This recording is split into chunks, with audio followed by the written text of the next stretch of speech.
Hello everyone, how are you? Hope you all are fine.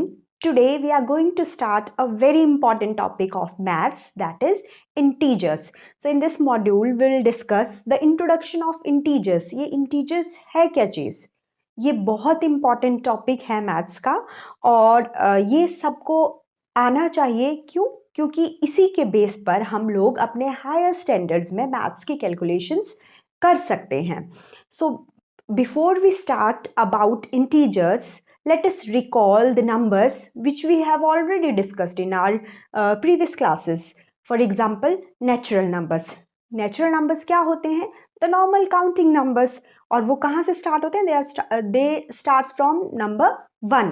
तो जो natural numbers हैं वो हैं 1, 2, 3, 4 and so on. उसके बाद एक और numbers हैं जो हम लोग already पढ़ चुके हैं and they are whole numbers. Whole numbers क्या होते हैं?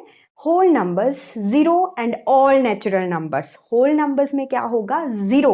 Whole number starts from 0, 1, 2, 3, 4 and so on. So these are natural number and whole numbers. Okay. Next, इसके बाद हम लोग अगर हमने बेसिक मैथ्स करना शुरू किया तो हमने सबसे पहले नेचुरल नंबर्स को पढ़ना शुरू किया. उसके बाद हमें होल नंबर्स के बारे में पता चला. होल नंबर्स के बाद हमने क्या देखा? We learn different operations on whole numbers. हमने होल नंबर्स को प्लस, माइनस, मल्टीप्लाई और डिवाइड करना सीखा.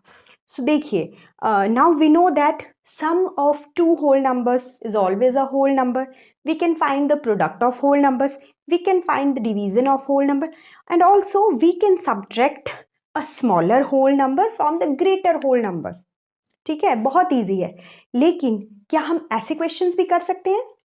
For example 4 minus 9, 14 minus 25, 3 minus 300. Can we subtract a bigger small whole number from the smaller one? It means अगर सब कुछ possible है तो ये subtraction भी possible होनी चाहिए. It means except natural numbers and whole number, we need to extend our number system. जो भी numbers के बारे में हमें पता है, हमें थोड़ा सा extend करना पड़ेगा ताकि we can find the answers of these types of subtraction. तो अब देखिए, इसके बाद हमने अपनी डेली लाइफ में इन नंबर्स के अलावा भी कुछ और नंबर्स देखे होंगे. ठीक है, we are talking about some numbers जो आपने कहीं ना कहीं देखे होंगे, सुने होंगे. फॉर एग्जाम्पल, इन समर्स हमें पता है कि the temperature of Rajasthan is always greater than 0 degree Celsius. ठीक है, लेकिन in winter the temperature of Manali is below 0 degree Celsius. अगर 0 डिग्री सेल्सियस से कम है वहाँ का टेम्परेचर तो वी यूज टू से, आपने सुना होगा कि अंटार्कटिका में जो टेम्परेचर है वो -40 डिग्री सेल्सियस हो जाता है, -40 डिग्री. तो it means here we have a number which carry a negative sign before it. ठीक है, हमारे पास ऐसे नंबर्स भी होते हैं जिनके आगे नेगेटिव का साइन होता है. और एग्जाम्पल ले लीजिए, एग्जाम होते हैं उनमें नेगेटिव मार्किंग होती है. नेगेटिव मार्किंग मीन्स अगर आपका क्वेश्चन ठीक है यू विल गेट 5 +5 मार्क्स, और अगर आपका क्वेश्चन गलत है तो you will get -3 marks. Okay, so again a number having sign, negative sign. One more example, अगर कोई प्लेन सी लेवल से ऊंचा उड़ रहा है, नेचुरली सी लेवल है और वो उससे अबव उड़ रहा है, तो हम बोलेंगे the height of the plane is +700 metre या जो भी है. ठीक है, और अगर कोई सबमरीन सी लेवल के नीचे कहीं तैर रही है तो हम कहेंगे कि उसकी डेप्थ है -700 मीटर. तो again a number having negative sign. One more example, जो बहुत बहुत बड़ी बिल्डिंग्स होती हैं तो वहाँ पे क्या होता है, जो ग्राउंड फ्लोर होता है उसके नीचे भी कुछ फ्लोर्स होते हैं. तो अपर जो ग्राउंड फ्लोर या उससे ऊपर वाली स्टोरीज होती हैं उनको हम रिप्रेजेंट करते हैं फर्स्ट, सेकंड, थर्ड, फोर्थ. लेकिन जो बेसमेंट में सपोज पार्किंग है या कोई बेसमेंट है तो वहाँ पे हम उन स्टोरीज को रिप्रेजेंट करते हैं -1, -2. तो फिर से कोई नंबर एग्जिस्ट कर रहा है जिसमें क्या है, साइन, नेगेटिव साइन है. इसका मतलब ये हुआ कि हमारे नंबर सिस्टम में कुछ ऐसे नंबर्स भी होते हैं जिनमें माइनस का साइन होता है। इसका मतलब they are called negative numbers. अब तक तो हमने होल नंबर्स और नेचुरल नंबर्स पढ़े थे, किसी तरह के किसी साइन की तो बात ही नहीं की थी। लेकिन अब हमारे पास कुछ एक ऐसे नंबर्स हैं जिनमें नेगेटिव का साइन होता है। इसको और अच्छे से जानने के लिए let us take a number line. ठीक है, अब नंबर लाइन क्या होता है? अ लाइन जिसमें मैं कुछ नंबर्स आपके सामने रिप्रेजेंट करूंगी। ठीक है, दिस इज अ रे, this is a ray and this is its starting point which can be known as initial point, और हम उसको origin भी कहते हैं। हम उसको क्या कहते हैं? origin, and we represent it with letter O। Okay, तो अब मैं इस रे में कुछ अपने होल नंबर्स को रिप्रेजेंट करूंगी। ठीक है, दिस इज 0 और एक इक्वल डिस्टेंस के ऊपर इस तरीके से पॉइंट्स मार्क करूंगी, इक्वल डिस्टेंस के ऊपर। ठीक है, तो ये हो गया number 1, number 2, number 3, number 4, number 5, number 6 and so on. इस तरीके से आगे को नंबर्स बढ़ते जाएंगे। हमने क्या किया, जो भी होल नंबर्स हम लोग जानते हैं उनको हमने एक लाइन में रिप्रेजेंट कर दिया, इसलिए हम इसे कहते हैं नंबर लाइन। क्या कहते हैं हम इसको? Number line. अब इस नंबर लाइन में हमने होल नंबर्स को रिप्रेजेंट कर दिया। ठीक है, अब हमने कहा, जो हमने एग्जाम्पल्स देखे उन एग्जाम्पल्स के अकॉर्डिंगली हमने कहा कि हमारे पास कुछ नेगेटिव नंबर्स भी होते हैं। अब वो क्या होते हैं? सो लेट अस सी। अब देखिए, अगर 6 है, 6 से एक स्टेप्स पीछे करें, it means we are subtracting 1। ठीक है, 5 से एक पीछे चला जाए, अगर हम 5 में से 1 सब्ट्रैक्ट करें तो विल गेट 4। 4 में से 1 सब्ट्रैक्ट करें तो 3। इसका मतलब अगर नंबर्स आगे को बढ़ रहे हैं तो नंबर पीछे को भी हट सकते हैं, पीछे को भी आ सकते हैं। क्या करना है? Just subtract 1। तो मैंने क्या किया, इस नंबर लाइन को राइट साइड की तरह लेफ्ट साइड में भी, this is right side and this is our left side, इस नंबर लाइन को लेफ्ट साइड को भी बढ़ा दिया, एक्सटेंड कर दिया। अब इसी तरीके से सेम डिस्टेंस पे मैं यहाँ पे पॉइंट्स लगा रही हूँ। ठीक है, सो दिस इज -1, ये -2 होगा, ये -3, ये -4, ये -5। ठीक है, so these are the negative numbers. यानी इस तरीके से हम नंबर लाइन में पॉजिटिव नंबर्स 0 और नेगेटिव नंबर्स को रिप्रेजेंट करते हैं। And collection of these positive numbers 0 and negative numbers are known as integers. ध्यान से सुनिए, what are integers? Collection of positive numbers, negative numbers and 0 are integers. Okay, तो ये हैं आपके integers. अब there are few points जो हमें integers को लेकर पता होने चाहिए। So for this, let us observe this number line.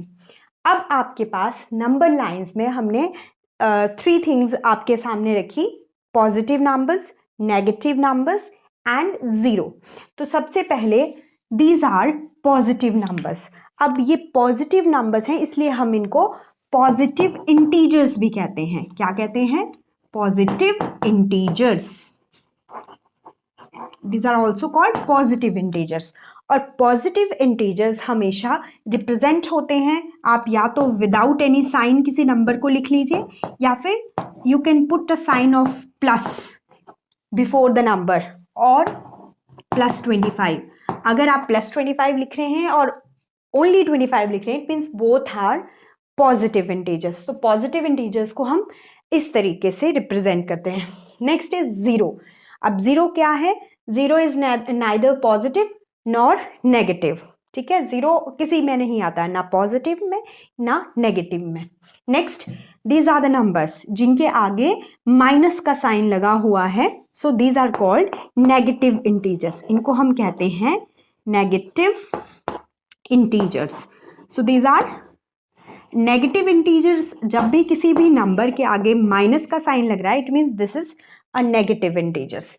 अब अगर आप इनकी बात करें तो this is our right side and this is our left side.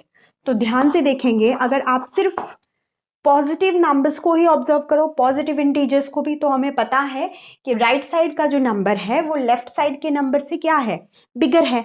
6 greater than 5, 5 greater than 4, 6 greater than 1। अगर 6 इन सब पॉजिटिव इंटीजर से बड़ा है तो इसका मतलब 6 जो है वो इन सब नंबर से भी बड़ा होगा। क्यों? क्योंकि right side is always greater than the left side. numbers on the right side are always greater than number on the left side। तो यहां से हम लोग एक रिजल्ट निकालते हैं, all the positive integers are greater than 0। Next, अब zero और नेगेटिव इंटीजर्स को कंपेयर करें तो कौन है राइट साइड में, 0। याद रखिए राइट साइड वाला नंबर हमेशा लेफ्ट साइड के नंबर से बिगर होगा। राइट साइड कहाँ पे, नंबर लाइन की राइट साइड में, ठीक है। ऐसे नहीं कि दो नंबर अगर मैंने यहाँ लिख दिए 5 और 4 की 4 राइट साइड पे है तो ये बिगर होगा, no. Number lies on the number lines, number line में जो नंबर लाई कर रहे हैं हम उनकी बात कर रहे हैं। तो यहां से हमने रिजल्ट निकाला कि 0 भी नेगेटिव इंटीजर्स के राइट साइड में है। तो यहाँ पे हम क्या कह सकते हैं, 0 is always greater than every negative integer. ठीक है, पहली चीज मैंने क्या कही, every positive integer is greater than 0। Second, 0 is always greater than every negative integer। एक और रिजल्ट आगे यहां से आ रहा है कि सारे के सारे पॉजिटिव इंटीजर्स जो हैं वो राइट साइड में हैं और नेगेटिव इंटीजर लेफ्ट साइड में हैं। तो यहां से एक और रिजल्ट निकलता है, every positive integer is always greater than every negative integer. Okay, तो कोई भी पॉजिटिव इंटीजर जो है वो हमेशा नेगेटिव इंटीजर से बड़ा होगा। नेक्स्ट, अब देखिए -1। अगर हम सिर्फ नेगेटिव इंटीजर्स की बात करें तो नेगेटिव इंटीजर्स में सबसे राइट साइड पे कौन है, -1, और उसके बाद जो है नंबर्स इस तरफ को बढ़ते जा रहे हैं, एक्सटेंड होते जा रहे हैं। So we can say that -1 is the greatest negative integer. क्योंकि ये राइट साइड में है, उसके बाद जितने भी नेगेटिव इंटीजर्स हैं वो लेफ्ट साइड को जा रहे हैं, तो हम कह सकते हैं कि -1 is the greatest negative integer. One last thing about integers is that we can't find the greatest positive integer and smallest negative integer. हमें पता है कि लेफ्ट साइड को जा रही हैं तो चीजें डिक्रीज हो रही हैं, तो अगर इस तरफ को नंबर बढ़ते जाएंगे, मतलब नंबर्स बढ़ रहे हैं लेकिन जो हमारे पास आ रहे हैं वो स्मॉलर नंबर्स आ रहे हैं, तो इससे हम क्या रिजल्ट निकालते हैं कि we can not find the greatest positive integer and the smallest negative integers। So these are the few points which are very important related with integers। So please watch this video again and again to clarify your doubts, and in our next video we'll learn something more about integers। Thank you and have a nice day।